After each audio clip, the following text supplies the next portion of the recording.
साली ठंडी बहुत बढ़ गई है साहिल। रात को बाहर निकलना बहुत मुश्किल हो गया। और ये अफजल कहाँ गया? कल से नहीं दिख रहा है। भाव मुझे भी कल से नहीं दिखा। साले को फोन लगा कर देखता हूँ कहाँ गायब हो गए। अबे साले कहाँ पर है तू? भाऊ मैं तो मुंबई आया था। मुंबई गया कहीं को वे?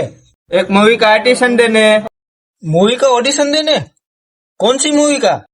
कालू की अंधाधुन दीवानियत।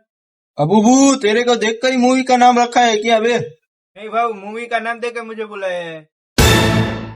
अबे यार मेरे को भी साइड एक्टर का रोल दिला देना। भाव मेरी भी बात करना। अबे रुकना, मेरा भी तो होने देना। अबे अफजल मेरा भी तो देख, हो जाए तो।